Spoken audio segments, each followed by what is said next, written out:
कभी कभी इंसान के जीवन में ऐसी कमी होती है जिसे दुनिया के सामने शब्दों में कहना आसान नहीं होता। चेहरे पर मुस्कान होती है, घर में सब कुछ होता है, रिश्तेदारों की आवाजाही होती है, लेकिन मन के किसी कोने में एक खालीपन चुपचाप बैठा रहता है। खासकर उस स्त्री के लिए जिसकी गोद में बच्चा आने की प्रतीक्षा वर्षों से बनी हुई हो। वह दूसरों के बच्चों को देखकर मुस्कुराती है, उन्हें प्यार करती है, आशीर्वाद देती है, लेकिन जब वही बच्चा अपनी माँ की गोद में लौट जाता है तो उसके भीतर एक सवाल उठता है, मेरी गोद कब भरेगी। कई बार वह रात के अंधेरे में अकेली बैठकर भगवान से पूछती है, प्रभु, आखिर मुझसे ऐसी कौन सी भूल हो गई। लेकिन क्या हर अधूरी इच्छा किसी पाप की सजा होती है? क्या संतान का सुख केवल पिछले जन्म के कर्मों से तय होता है? क्या किसी स्त्री की गोद सूनी होने के पीछे कोई आध्यात्मिक रहस्य छिपा है?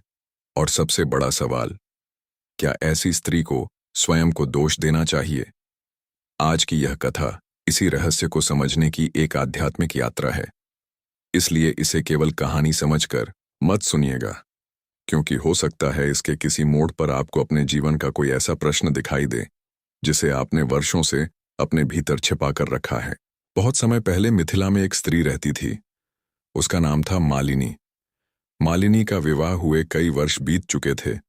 उसका पति सोमदत्त सरल स्वभाव का व्यक्ति था। दोनों एक दूसरे से बहुत प्रेम करते थे। घर में किसी चीज की कमी नहीं थी। धन था, सम्मान था, परिवार था, लेकिन एक चीज की प्रतीक्षा दोनों के जीवन में लगातार बनी हुई थी, संतान। विवाह के शुरुआती वर्षों में घर के बड़े कहते, समय आने दो, सब ठीक हो जाएगा। दूसरे वर्ष कहा गया, किसी तीर्थ पर जाकर पूजा कर लो। तीसरे वर्ष किसी ने कहा, यह व्रत कर लो। फिर किसी ने कोई दूसरा उपाय बताया। मालिनी हर उपाय श्रद्धा से करती रही। सुबह मंदिर जाती, दीपक जलाती, भगवान के सामने हाथ जोड़ती और बस एक ही प्रार्थना करती, हे प्रभु, मुझे मां बनने का सुख दे दीजिए। लेकिन समय गुजरता गया। एक दिन पड़ोस की एक स्त्री ने अनजाने में ऐसी बात कह दी जिसने मालिनी के हृदय को भीतर तक चोट पहुंचा दी। वह बोली, बहन, शायद तुम्हारे भाग्य में ही संतान नहीं लिखी। मालिनी ने उस समय कुछ नहीं कहा। वह मुस्कुराई और अपने घर लौट आई। लेकिन कमरे का दरवाजा बंद करते ही उसकी आंखों से आंसू बहने लगे। उसने आईने में खुद को देखा और धीरे से पूछा, क्या सचमुच मुझ में ही कोई कमी है? उस दिन पहली बार उसने अपने आप को दोषी माना। धीरे धीरे यह विचार उसके मन में जड़ पकड़ने लगा। जब भी किसी घर में बच्चे के जन्म की खबर आती, वह खुश होने की कोशिश करती, लेकिन भीतर से टूट जाती। जब कोई कहता, आपके घर में कब खुशखबरी आएगी, तो उसके पास कोई उत्तर नहीं होता। और जब कोई महिला उसे सलाह देती, चिंता मत करो, भगवान सब ठीक करेंगे, तो वह सिर हिला देती। लेकिन भीतर से उसका विश्वास कमजोर होता जा रहा था। एक रात मालिनी ने अपने पति से कहा, सोमदत्त, क्या तुम्हें लगता है कि मेरी वजह से हमारा घर अधूरा है? सोमदत्त ने तुरंत उसका हाथ पकड़ लिया, ऐसा दोबारा मत कहना। मालिनी बोली, लेकिन लोग कहते हैं। लोग क्या कहते हैं, उससे तुम्हारी कीमत तय नहीं होती। मालिनी की आंखें भर आईं। लेकिन अगर मेरी गोद कभी नहीं भरी तो? सोमदत्त कुछ पल शांत रहा, फिर बोला, तो भी तुम मेरे लिए अधूरी नहीं होगी। उस रात मालिनी सो नहीं सकी। सुबह उसे पता चला कि मिथिला के बाहर एक आश्रम में ऋषि अष्टावक्र जी ठहरे हुए हैं। लोग कहते थे कि वे मनुष्य के बाहरी दुख से अधिक उसके भीतर छिपे प्रश्न को देखते हैं। मालिनी ने निश्चय किया कि वह वहां जाएगी। अगली सुबह वह आश्रम पहुंची। आश्रम में गहरी शांति थी। पेड़ों से छन कर आती धूप जमीन पर पड़ रही थी। पक्षियों की आवाजें वातावरण को शांत बना रही थीं। मालिनी दूर बैठ गई। कुछ समय बाद ऋषि अष्टावक्र जी ने उसकी ओर देखा। उन्होंने कुछ पूछा नहीं। मालिनी ने स्वयं कहा, महाराज, मैं एक प्रश्न लेकर आई हूं। ऋषि अष्टावक्र जी ने शांत स्वर में कहा, प्रश्न कहने से पहले अपने मन को देखो। तुम मुझसे क्या पूछना चाहती हो, यह महत्वपूर्ण नहीं। तुम भीतर से क्या सह रही हो, यह महत्वपूर्ण है। मालिनी की आंखों से आंसू निकल पड़े। मेरी गोद सूनी है। कुछ क्षण मौन रहा। फिर उसने कहा, क्या यह मेरे कर्मों का फल है? ऋषि अष्टावक्र जी ने उसे ध्यान से देखा। तुमने यह प्रश्न स्वयं से कितनी बार पूछा है? हर दिन। और हर बार स्वयं को दोषी माना? मालिनी ने सिर झुका लिया। हाँ। ऋषि अष्टावक्र जी बोले, यही तुम्हारा सबसे बड़ा दुख है। मालिनी ने आश्चर्य से पूछा, संतान न होना? नहीं। फिर? स्वयं को दोषी समझना। मालिनी कुछ समझ नहीं पाई। ऋषि अष्टावक्र जी ने कहा, जीवन में जो घटना हमारी इच्छा के अनुसार नहीं होती, मन तुरंत उसका कारण खोजता है, और जब कारण नहीं मिलता तो वह दोष अपने ऊपर ले लेता है। फिर मन कहता है, मेरे भीतर कमी है। यही विचार धीरे धीरे पीड़ा बन जाता है। मालिनी ने पूछा, लेकिन महाराज, शास्त्रों में कर्म की बात कही गई है, क्या कर्मों का कोई फल नहीं होता? फल होता है, उन्होंने कहा, लेकिन कर्म का सिद्धांत किसी दुखी मनुष्य को अपमानित करने के लिए नहीं है। तो फिर मेरी गोद। वह आगे बोल नहीं पाई। ऋषि अष्टावक्र जी ने कहा, मालिनी, किसी स्त्री की मातृत्व की इच्छा पवित्र हो सकती है, लेकिन उसके जीवन का पूरा मूल्य केवल इस बात से तय नहीं होता कि उसकी गोद में बच्चा आया या नहीं। मालिनी ने पहली बार उनकी ओर सीधे देखा। लेकिन समाज तो यही देखता है। समाज को देखने दो, लोग बातें बनाएंगे। लोगों की बातें तुम्हारा भाग्य नहीं लिखती। मालिनी के चेहरे पर पहली बार हल्की शांति दिखाई दी। फिर उसने पूछा, क्या मुझे संतान के लिए प्रार्थना करनी बंद कर देनी चाहिए? ऋषि अष्टावक्र जी मुस्कुराए, नहीं। प्रार्थना क्यों बंद करोगी? फिर? प्रार्थना करो, लेकिन अपनी आत्मा को शर्त मत बनाओ। मैं समझ ही नहीं। उन्होंने कहा, यह मत कहना, हे प्रभु, मुझे संतान दे दो, तभी मैं पूर्ण हूं। बल्कि कहना, हे प्रभु, मेरे जीवन में जो उचित हो उसे स्वीकार करने की शक्ति दीजिए, और यदि मातृत्व का सुख मेरे जीवन में लिखा है तो उसे प्रेम से स्वीकार करने का अवसर दीजिए। मालिनी शांत हो गई। ऋषि अष्टावक्र जी ने आगे कहा, सुनो, संतान का विषय केवल आध्यात्मिक मान्यताओं से नहीं समझा जा सकता। शरीर, स्वास्थ्य, समय, परिस्थितियां और अनेक प्राकृतिक कारण भी जीवन में भूमिका निभाते हैं। इसलिए किसी स्त्री को केवल यह कह देना कि तुम्हारे पिछले जन्म के कर्म खराब थे, उसके दुख को और बढ़ा सकता है। मालिनी ने पहली बार गहरी सांस ली। उसे लगा जैसे वर्षों से उसके भीतर जमा कोई बोझ थोड़ा हल्का हुआ हो। लेकिन उसके मन में अभी भी एक प्रश्न बाकी था। महाराज, यदि कोई स्त्री वर्षों तक प्रतीक्षा करती रहे तो वह अपने मन को कैसे संभाले? ऋषि अष्टावक्र जी ने पास रखे एक छोटे से दीपक की ओर संकेत किया। इस दीपक को देखो। मालिनी ने देखा। यह छोटा है, लेकिन अंधकार से लड़ने के लिए इसे अंधकार से शिकायत नहीं करनी पड़ती। इसका अर्थ, तुम अपने जीवन में प्रकाश जलाओ। अपनी आत्मा को केवल एक इच्छा के चारों ओर मत बांधो। लेकिन मेरी इच्छा बहुत बड़ी है, मैं उसे छोटा नहीं कह रहा। फिर उन्होंने कहा, मां बनने की इच्छा को सम्मान दो, लेकिन अपने अस्तित्व को केवल मां बनने की पहचान तक सीमित मत करो। मालिनी की आंखों से आंसू फिर बहने लगे। इस बार वे आंसू केवल दुख के नहीं थे, उनमें राहत भी थी। ऋषि अष्टावक्र जी बोले, और एक बात याद रखना, यदि कोई स्त्री संतान के लिए चिकित्सा सहायता लेती है तो यह उसकी आस्था की कमी नहीं है।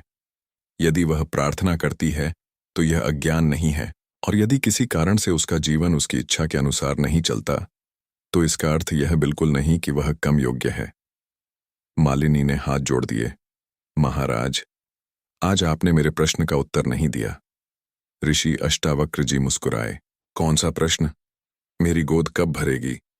उन्होंने शांत स्वर में कहा। यह मैं नहीं बता सकता। मालिनी चौंक गई। तो मैं यहां क्यों आई? ऋषि अष्टावक्र जी बोले, तुम यहां यह जानने आई थीं कि तुम्हारा भविष्य क्या है, लेकिन तुम्हें उससे भी बड़ा उत्तर चाहिए था। तुम्हारा वर्तमान तुम्हारे हाथ से क्यों निकल रहा है?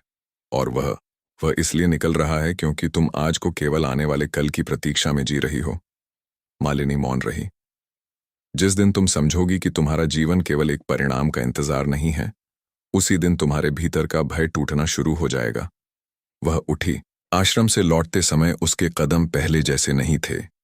घर पहुंचकर उसने आईने में खुद को देखा। वही चेहरा था, वही आंखें थीं, वही जीवन था, लेकिन आज उसके भीतर एक नया विचार जन्म ले चुका था। मैं अधूरी नहीं हूं। उस रात उसने पहली बार भगवान से केवल एक मांग नहीं की। उसने कहा, प्रभु, मेरी इच्छा को भी अपने चरणों में रखती हूं और अपना जीवन भी। जो मिले उसे स्वीकार करने की शक्ति दीजिए। और शायद यही उस कहानी का सबसे बड़ा रहस्य था। कभी कभी हमारी सबसे बड़ी पीड़ा घटना नहीं होती। हमारी पीड़ा उस घटना के बारे में बनाई गई वह कहानी होती है, जिसमें हम स्वयं को दोषी बना देते हैं। इसलिए यदि आपकी गोद सूनी है, तो सबसे पहले अपने हृदय से यह बात निकाल दीजिए कि आप किसी कमी के कारण छोटी हो गई हैं। उम्मीद रखिए। जरूरत हो तो योग्य चिकित्सकीय सलाह लीजिए। प्रार्थना कीजिए। अपने जीवन साथी से खुलकर बात कीजिए, लेकिन स्वयं को दोष मत दीजिए, क्योंकि किसी स्त्री की पहचान केवल इस बात से नहीं होती कि उसकी गोद में बच्चा है या नहीं। उसका प्रेम, उसका साहस, उसका व्यक्तित्व और उसका अस्तित्व, इन सब की अपनी कीमत है। और याद रखिए, भगवान से संतान मांगना गलत नहीं है, लेकिन संतान न होने पर स्वयं को भगवान की नज़र में दोषी मान लेना भी उचित नहीं है। कहानी अभी समाप्त नहीं हुई है, क्योंकि अगले मोड़ पर मालिनी के सामने ऐसा प्रश्न आने वाला था जिसने उसके वर्षों पुराने विश्वास को हिला दिया। उसे पहली बार पता चलने वाला था कि गोद सूनी होने और जीवन सूना होने में बहुत बड़ा अंतर है, और यही अंतर उसके पूरे जीवन की दिशा बदलने वाला था। अगर यह कहानी आपके हृदय को छू गई हो, तो इसे उस बहन तक जरूर पहुंचाइए जो चुपचाप इस दर्द को सह रही है। मिथिला से बहुत दूर एक छोटा सा गांव था, चंद्रपुर। वहां एक हवेली थी, जिसके आंगन में हर सुबह तुलसी के पास दीपक जलता था। घर बड़ा था, परिवार संपन्न था, लेकिन उस घर की सबसे बड़ी बहू सावित्री के जीवन में एक ऐसा मौन था जिसे कोई सुन नहीं पाता था। विवाह को 12 वर्ष बीत चुके थे। सावित्री के घर में धन की कमी नहीं थी। पति उसका सम्मान करता था। सास ससुर भी उसे बुरा नहीं मानते थे। फिर भी जब परिवार में किसी बच्चे की किलकारी गूंजती, सावित्री सबसे पहले मुस्कुराती और सबसे बाद में अपने कमरे में जाकर रोती। एक दिन उसके मायके से उसकी छोटी बहन आई।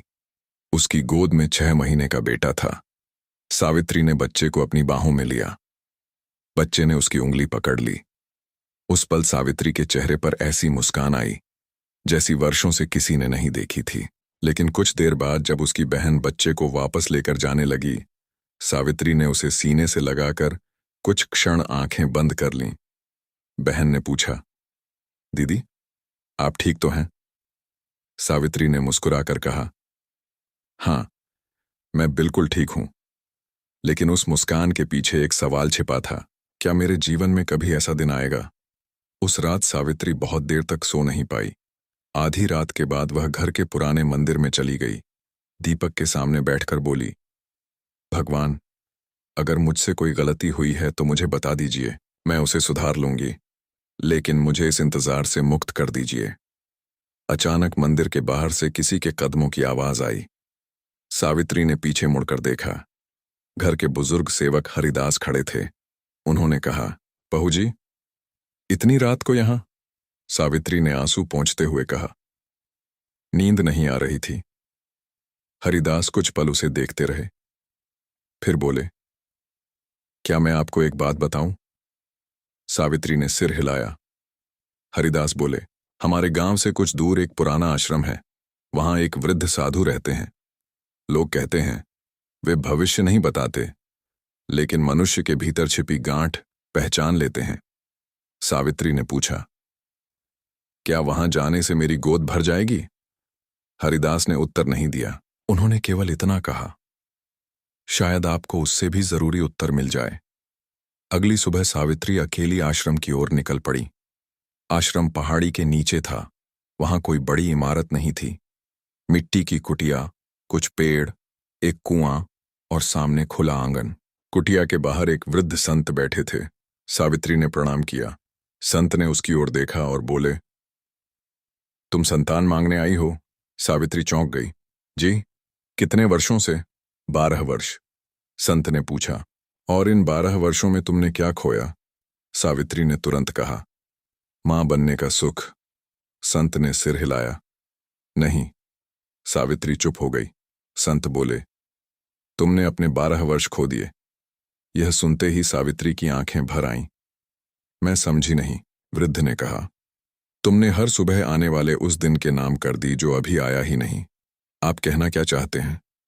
तुम्हारी आंखों में केवल बच्चे की प्रतीक्षा नहीं है, उनमें अपने जीवन के गुजर जाने का डर भी है। सावित्री ने पहली बार अपने मन को टटोल कर देखा।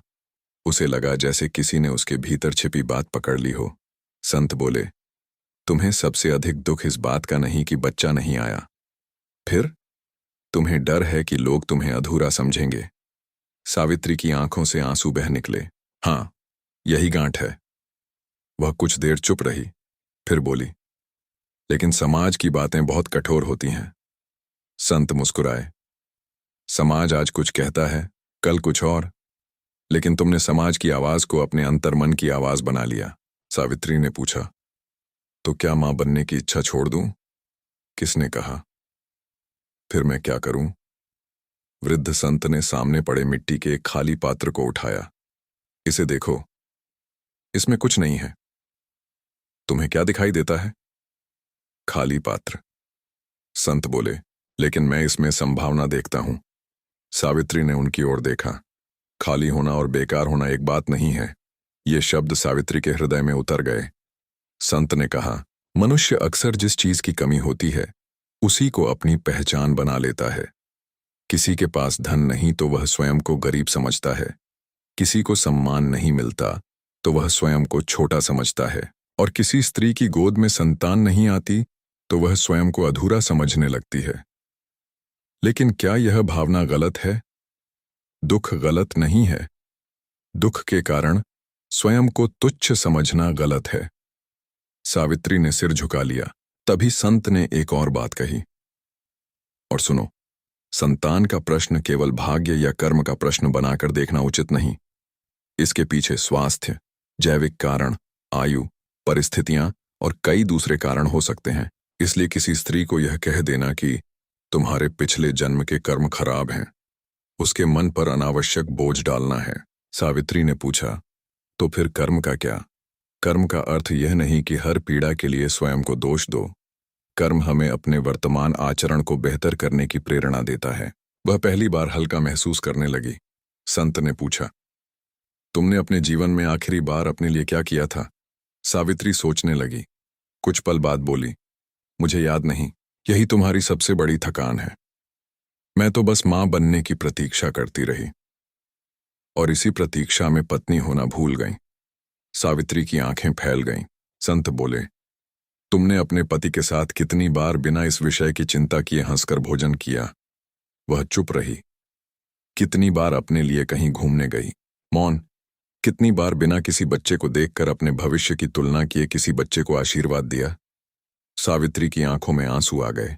संत ने कहा, तुम्हारा मन एक ही दरवाजे पर बैठा रहा, जबकि जीवन में कई दरवाजे होते हैं। लेकिन अगर मेरा सपना पूरा हो जाए तो? तब उसे प्रेम से स्वीकार करना। अगर यह कहानी आपके मन को छू गई हो तो इसे उस बहन तक जरूर पहुंचाइए जो बाहर से मुस्कुरा रही है लेकिन भीतर से किसी अनकहे दर्द को लेकर बैठी है। विचेतस पर ऐसी ही आध्यात्मिक कथाओं के लिए जुड़े रहिए। कल फिर मिलते हैं शाम 7 बजे, और कमेंट करना ना भूलें। हर हर महादेव।